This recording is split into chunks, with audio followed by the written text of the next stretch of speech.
फिर से एक बार प्रभु का धन्यवाद कि प्रभु ने आपको और मुझे बाइबल के अभ्यास शिक्षा में लेकर आया। तो आइए फिर से एक बार हम परमेश्वर के वचनों को देखें। हम प्रकाशित वाक्य 19 अध्याय में आ गए हैं और 19 अध्याय को हम लेकर चल रहे हैं। और हमने देखा कि कलीसिया क्या है, उसके दुल्हन कौन है, वो यीशु के सामने, दूल्हे के सामने कैसे प्रस्तुत की जाएगी।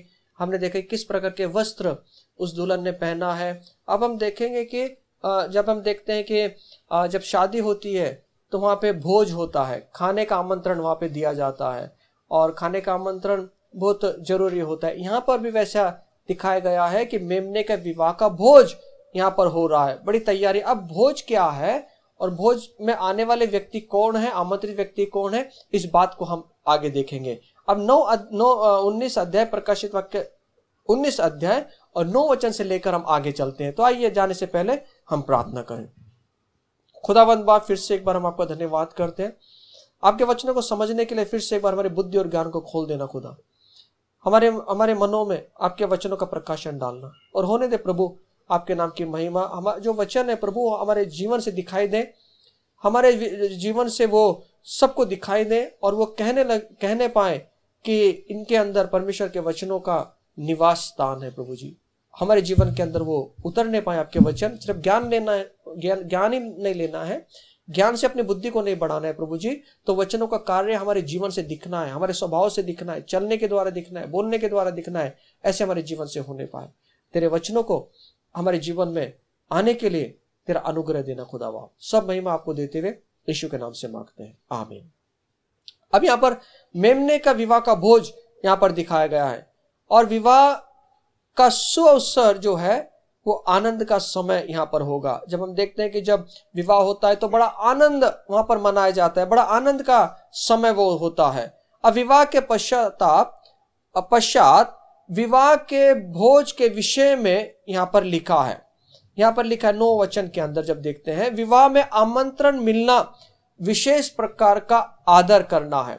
हम देखते हैं कि अगर विवाह में किसी को आमंत्रित नहीं किया गया तो वो नहीं जाता वो व्यक्ति। हम देखते हैं जो पुराने लोग हैं ना, जब हम देखते हैं अगर उनके घर पे इनविटेशन नहीं पहुंचा, वो पत्रिका, शादी की पत्रिका अगर नहीं गई तो वो बड़े चिढ़ जाते हैं वो लोग, नहीं हम नहीं जाएंगे उनके विवाह के अंदर, उसने हमें पत्रिका नहीं दी। आजकल तो फैशन है कि हम मोबाइल के ऊपर फोन करके बोल लेते कि भैया आ जाना, पहले ऐसे नहीं था। पहले बड़ा सम्मान के साथ में घर पे जाकर उनको वो आज भी है, उन कुछ भागों में देखते हैं कि आज भी वो प्रथा है, लेकिन ये प्रथा बड़े आदर की बात समझी जाती है कि जब आदमी को आमंत्रण मिलता है, जब कोई लोग पत्रिका लेकर घर पर आते हैं शादी की, तो बड़ा आदर की बात को समझा जाता है कि नहीं मुझे आमंत्रण मिला है, मुझे जाना है। आप देखिए जिस व्यक्ति को पत्रिका नहीं मिली ना, उसका कैसा वो बोलना होता है, नहीं मैं नहीं जाऊंगा, वो क्या हम लोग क्या ऐसे ही हैं क्या, हम क्या रोड पे पड़े हुए हैं क्या, हम क्या रास्ते पे हैं क्या, हमें पत्रिका नहीं मिली करके। तो वो लोगों का एक आदर युक्त वो चीज करना है। और यहाँ पर भी जो है विवाह में आमंत्रण मिलना जो है वो विशेष प्रकार का आदर करना है। और प्रकाशित वाक्य 19 अध्याय 9 वचन में देखते हैं, धन्य है वे जो मेमने के विवाह के भोज में बुलाए गए हैं। धन्य कहा गया है। धन्य का मतलब क्या है? आदर प्राप्त किया उन्होंने। ये बहुत आशीर्वादित लोग हैं जिनको आमंत्रित मिला है। बुलाए या ना आमंत्रित किए गए हैं। ये लोग खास प्रकार के ये लोग हैं, आमंत्रित किए गए हैं। हम देखो जब शादी होती है घर के अंदर तो हम बड़ी लिस्ट को निकालते हैं, कोई भूल ना जाए, हम लोग किसी को आमंत्रण ना देना, भूल ना जाए, इसलिए पहले ही से हम सब उसको बना लेते हैं, नाम लिख लेते हैं और नाम की पत्रिकाओं को हम लिखते हैं, किसी प्रकार का भूलना, क्योंकि हमें मालूम है भूलने का मतलब क्या होगा। और यहाँ पर वही है, धन्य है वे जो आमंत्रित किए गए लोग हैं। और मेमने के विवाह के भोज में बुलाए गए सभी सम्मानित किए हुए लोग हैं, सबका आदर यहाँ पर दिख रहा है हमको। विवाह के भोज में दुल्हन को आमंत्रित नहीं किया जाता, दूल्हे को आमंत्रित नहीं किया जाता। अब जो आमंत्रित लोग हैं फिर कौन है ये लोग?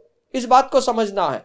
और विवाह के भोज में दुल्हन को आमंत्रित नहीं किया जाता और ना ही दूल्हे को आमंत्रित किया जाता है। उलट दूल्हा और दुल्हन जो हैं वो आमंत्रित करते अपने विवाह में कि आइए और विवाह के भोज में आप शामिल होइए। और हम देखते हैं कि दूल्हा दुल्हन के रिश्तेदारों को ही और मित्रों को ही आमंत्रित किया जाता है भोज के अंदर, विवाह के अंदर। अब ये रिश्तेदार, ये मित्र जो हैं, ये कौन है बाइबल के अंदर? ये किसको कहा गया है? कौन भोज के अंदर शामिल होगा? अगर दुल्हन भोज में सम्मिलित नहीं होती, ना दूल्हा सम्मिलित होता है, शामिल होता है, फिर ये कौन है जो विवाह, मेमने के विवाह के भोज में आमंत्रित किए गए हैं? मेहमान अर्थात कलीसिया नहीं है, रिश्तेदार अर्थात कलीसिया नहीं है, क्योंकि कलीसिया जो है वो दुल्हन है, वो दुल्हन को कहा गया है। पुराने नियम में यूहन्ना बपतिस्मा करने वाले तक दूल्हे का मित्र कहा गया है। यूहन्ना को शुभ वर्तमान, यूहन्ना का सुसमाचार, इसका 3 अध्याय 29 वचन में देखते हैं, पुराने नियम में यूहन्ना बपतिस्मा करने वाले तक जो है वो दूल्हे के मित्र वहां पे संबोधित किया गया है। पुराने नियम के ये पवित्र लोग भी स्वर्ग में होंगे और उनका प्रतिफल उनको मिलने वाला है। परंतु ये कलीसिया नहीं है, ये दुल्हन, ये कलीसिया नहीं है। हाँ, कलीसिया कौन है? वो दुल्हन है, वो दूल्हे के लिए तैयार की गई है। ये दुल्हन और दूल्हे के मित्र हैं और ये उस स्थान में भोज में बुलाए गए हैं जहां सम्मानीय मेहमान हैं और जो आए हुए हैं। आदम से लेकर मसीह के पुनरुत्थान तक जिसके भी जो विश्वासी जो मर गया है, उतने सभी परमेश्वर के इस पुत्र के विवाह के भोज में शामिल होने वाले हैं। आदम से लेकर मसीह के पुनरुत्थान तक जितने भी विश्वासी मर गए हैं ना, वो लोग सब प्रभु के इस विवाह के भोज में मेहमान बनकर वो आने वाले हैं। और उनके साथ दूसरी बात, जब महाक्लेश के दिन शुरू होंगे, महाक्लेश के समय जितनों ने उद्धारकर्ता मानकर प्रभु यीशु को अपने जीवन में स्वीकार किया है, उसमें यहूदी भी होंगे, अन्य जाति के लोग भी होंगे, ये दोनों प्रकार के लोग होंगे। और उनमें से बहुतेक जो हैं मसीह की गवाही देने के लिए शहीद होंगे। और ये सभी लोग जो है ना, विवाह के भोज के समय मेहमान बनकर आएंगे। पुराने नियम में पवित्र जन जो है कलीसिया के इस युग से कम है, ऐसा नहीं है। वो भी परमेश्वर का एक युग में वो गए और ये एक युग है और आने वाला महाक्लेश का समय भी एक युग होगा। लेकिन मेमने का विवाह का भोज जो है वो बड़ा ही आदरणीय और सम्माननीय बात है। और हम देखते हैं मेमने के विवाह के भोज में क्या क्या भोजन वस्तु होगी। हम देखते हैं कि पहले पूछते हैं, भैया खाना क्या है? जब हम किसके शादी में जाते तो सबसे पहला वो दूल्हा दुल्हन को, तो बाद में लेकिन खाना बारे पहले पूछते हैं क्या खाना बना है ना। और हम देखते हैं खाना एकदम शानदार होगा, स्वादिष्ट होगा, तो हम बड़ा मजा आता है कि अरे वाह, बढ़िया खाना था वहां पे, बड़ी अच्छा खाना हमें वहां पे मिला है। तो खाना यहाँ पे भी खाना होगा। और ये मेमने के विवाह के भोज में क्या भोजन वस्तु होगी? परमेश्वर पिता के इकलौते पुत्र के विवाह का भोज कितना शानदार होगा। वो इकलौता पुत्र है उसका। अब परमेश्वर पिता का इकलौता पुत्र प्रभु यीशु का विवाह है और दुल्हन वहां पे प्रस्तुत होने वाली है।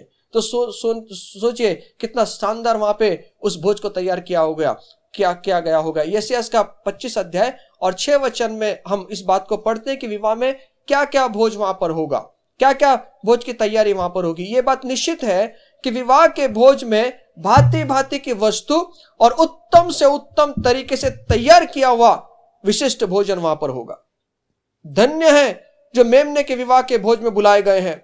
यह साधारण भोज नहीं है, परंतु केवल बुलाए हुआ के लिए ही यह भोज होगा। ये बुलाए हुए लोग आदर के योग्य हैं, ये दूल्हे के मित्र हैं और दुल्हन की सहेलियां हैं। दूल्हे के मित्र पुराने नियम के विश्वासी और दुल्हन की सहेलियां कलीसिया के पुत्र के बाद, मतलब कलीसिया के जब महाक्लेश का समय आएगा ना, उसके बाद के विश्वासी हैं। महाक्लेश में जितने लोगों का उद्धार हुआ है ना, जितने लोगों का जो अपने यीशु के लिए जो शहीद हो गए हैं ना, ये वो दुल्हन की सहेलियां यहां पर बताया गया है। ये भोज परमेश्वर के लोगों के आपस का प्रेम है, सहभागिता है, आनंद है और ताजगी को यहां पर दर्शाता है। जिस प्रकार काना के विवाह में हम देखते हैं कि द्राक्षरस घट गया, वहां पर कमी हो गई, लेकिन इस विवाह में किसी भी प्रकार की कमतरता ना होगी, क्योंकि ये खुद परमेश्वर के बेटे का इकलौते पुत्र का विवाह है। तो सोचिए परमेश्वर के कितने बड़े भंडार वहां पर हैं, वहां पे किसी प्रकार की कमी नहीं है, वहां बहुतायत है, बहुतायत के भंडार वहां पर है, और परमेश्वर के इस भंडार के अंदर बहुतायता से सबको खिलाया जाएगा। संसार में जो बड़े बड़े भोज होते हैं उनमें सहभागिता होने के बाद कुछ जो हैं लोग खाने की कमी निकालते हैं, अरे वो वैसा होना चाहिए था, थोड़ा सा ये रखना चाहिए था, थोड़ा सा वो रखना चाहिए था।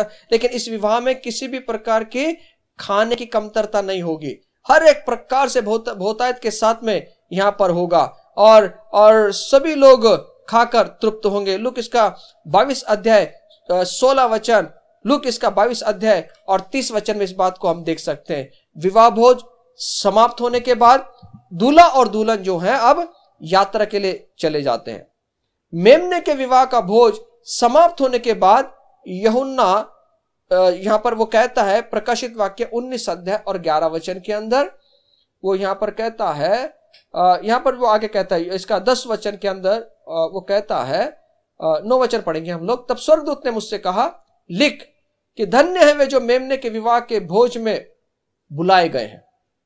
फिर उसने मुझसे कहा, यह वचन परमेश्वर के सत्य वचन है, परमेश्वर के सत्य वचन है। 10 वचन, तब मैं उसको दंडवत करने के लिए उसके पांव पर गिर पड़ा। उसने मुझसे कहा, देख ऐसा मत कर, मैं तेरा और तेरे भाइयों का संगी दास हूं जो यीशु की गवाही देने पर स्थिर है। परमेश्वर ही को दंडवत कर, क्योंकि यीशु की गवाही भविष्यवाणी की आत्मा की वो भविष्यवाणी की आत्मा है। यहां पर हम देखते हैं अब विवाह जो है वो खत्म हो रहा है, विवाह का भोज यहां पर खत्म हो रहा है। अब दूल्हा और दूल्हा अपनी दुल्हन को लेकर अब वो आने वाला है, और वो कहां आने वाला है? 1000 वर्ष के लिए इस पृथ्वी पर राज करने के लिए वो आने वाला है, और वो अपनी दुल्हन को लेकर वो निकल पड़ेगा, और मसीह पृथ्वी पर आएगा। तब 1000 वर्ष का राज्य प्रारंभ होगा।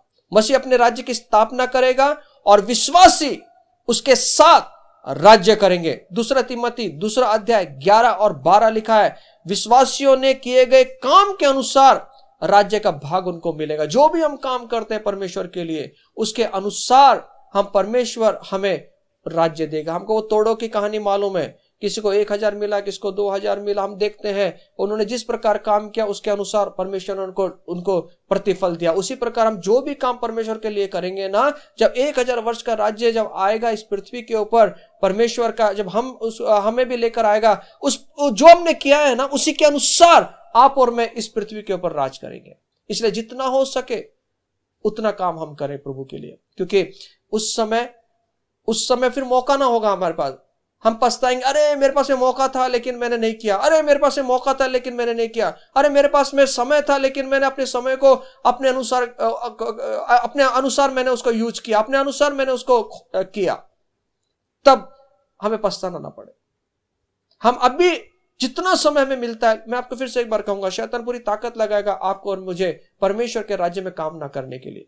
आप और मैं काम ना करें, वो पूरी ताकत लगाएगा, क्योंकि उसको मालूम है कि अगर ये लोग काम करने लगे तो परमेश्वर के राज्य की उन्नति होगी, परमेश्वर का राज्य बढ़ेगा, और परमेश्वर का राज्य जो है वो अपने आप आगे बढ़ता चला जाएगा अगर हम उसमें, और पूरी कोशिश करेगा कि आप और मैं काम ना करें। हम देखते हैं जब 2 पार्टी आपस में आती है तो एक पार्टी का पूरा कोशिश होता है कि वो अपने शासन को वो लेकर आए, वो पूरी तैयारी कर, रात और दिन। हम देखते हैं चुनावों के समय एक पार्टी रात और दिन काम करने लगती है, मेरा राज्य आए, मेरा राज्य आए, मेरा राज्य आए। लेकिन एक राज्य आने वाला है, वो हमेशा का राज्य होगा। हम उसके लिए करें, हम उसको चुनाव करें, हम उसके लिए भागें, उसके लिए दौड़ें, जिसका राज्य हमेशा स्थिर होने वाला है, उसके लिए काम करें।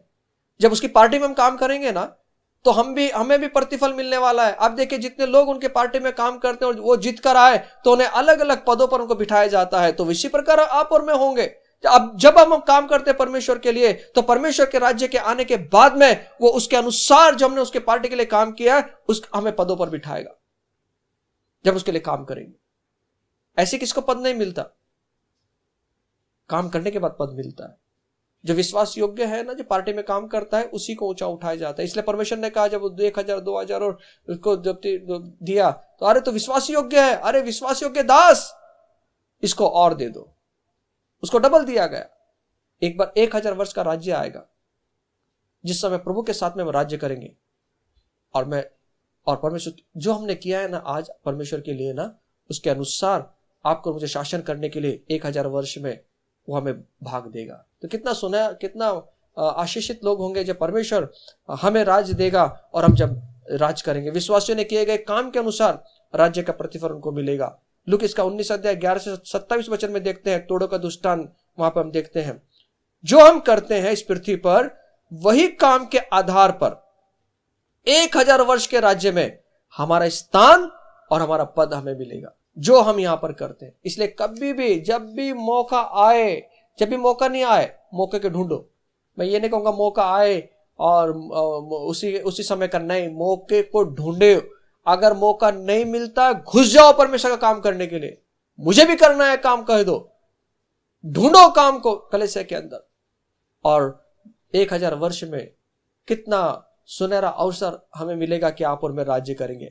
दूल्हा अपनी दुल्हन के लिए जो है वो अभी वो तैयारी कर रहा है। आप और मैं तैयारी करें परमेश्वर के राज्य के लिए, खुदा के राज्य के लिए तैयारी करें। एक विशेष अवसर को हम ढूंढें और आगे चले जाएं। और परमेश्वर का यह वचन कहता है, परमेश्वर का वचन जो है सत्य वचन है। 19 अध्याय 9 वचन के अंदर परमेश्वर का वचन सदैव ही सत्य रहता है, वो कभी बदलता नहीं है। वो मनुष्य नहीं कभी बदले। परमेश्वर का वचन जैसा उत्पत्ति के समय था, जैसा वो यीशु के समय था, और वैसे ही वो आज है। परमेश्वर के वचन को कभी बदल नहीं सकते। वो अपने जबान पर वो स्थिर है, इसलिए उसको सत्य वचन कहा गया है। परमेश्वर का वचन सत्य वचन है, वो सदैव सत्य रहेगा। और हम देखते हैं 19 अध्याय 10 वचन के अंदर, दंडवत के योग्य केवल एक ही है, वो है परमेश्वर। इस वचन में भविष्यवाणी के महत्व को यहां पर बताया गया है। यीशु की गवाही की भविष्यवाणी की आत्मा है। परमेश्वर का वचन भविष्यवाणी है, पवित्र आत्मा की प्रेरणा से लिखा गया वचन है। ये परमेश्वर की भविष्यवाणी की गई है यहाँ पर वचनों के अंदर। इस बात को हम समझे। परमेश्वर का वचन कोई दंडवत करना है किसी व्यक्ति को, कोई भी व्यक्ति हमारे लिए परमेश्वर नहीं होना है। कोई भी परमेश्वर का सेवक जो है हमारे लिए वो परमेश्वर नहीं होना है। सिर्फ परमेश्वर का वचन ही हमारे लिए सत्य है। परमेश्वर के वचन को ही आदर करना है। परमेश्वर के वचन को लेकर ही अपने जीवन में हमें आगे बढ़ना है। बहुत बार हम देखते हैं बहुत सारे भविष्यवाणी करते हैं लोग, उसी को परमेश्वर मानने लगे। आप जब भविष्यवाणी कर दीजिए सर मेरे सर पे हाथ रखकर, उसी को परमेश्वर मानने लगे हम लोग। आज एक इंसान उनके पीछे भाग रहा है। हमें उनके पीछे भागने की जरूरत नहीं है। परमेश्वर का वचन ही भविष्यवाणी है। परमेश्वर का वचन का आत्मा ही, पवित्र आत्मा ही भविष्यवाणी है। लेकिन आज लोगों ने परमेश्वर के वचन को छोड़कर परमेश्वर के सेवक के पीछे, मैं ये नहीं कह रहा हूं कि परमेश्वर का सेवक का आदर नहीं कर, परमेश्वर का सेवक का आदर करना ही है, परमेश्वर के सेवक का सम्मान करना ही है।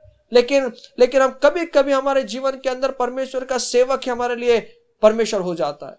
इस बात को आप और मैं समझे। हमारे लिए सिर्फ एक ही चीज परमेश्वर है, वो परमेश्वर का वचन। परमेश्वर का वचन सत्य है, परमेश्वर का स्थिर रहेगा, और परमेश्वर के वचन ही आपको मुझे संभाल के रखेगा। तो आइए इस बात को लेकर हम चलें, परमेश्वर के वचन को समझें, परमेश्वर के वचन का आदर करें, और जितना परमेश्वर का वचन हमें समझा है हम उसके अनुसार परमेश्वर के लिए, उसके राज्य के लिए आप और मैं काम करें। परमेश्वर उसकी दुल्हन को लेकर राज करने के लिए आ रहा है। हम तब जब प्रभु 1000 वर्ष के राज्य के लिए आएगा, तब हम पछताए नहीं, अरे मेरे पास मौका था मैंने नहीं किया, अरे मेरे पास में ऐसा था मैंने नहीं किया, अरे समय होते हुए भी मैं नहीं गया। नहीं, इसलिए अब जितना भी मौका मिले ना परमेश्वर के काम के लिए वो करें, क्योंकि 1000 वर्ष में हम उसका प्रतिफल हमें जरूर मिलेगा प्रभु के राज्य के लिए। तो आइए मेरे बहन मेरे भाई, खुद को तैयार करें, अभी से तैयार करें, और खुदा के राज्य के लिए हम तैयार हो जाएं उसका काम करने के लिए। खुदा बाप आ रहा है जल्दी आपको मुझे लेने के लिए, उसी कलशया को लेने के लिए, परमेश्वर उसके सामने प्रस्तुत करने के लिए हम जाने वाले हैं। तो आइए अपने आप को तैयार करें, आइए प्रार्थना करें।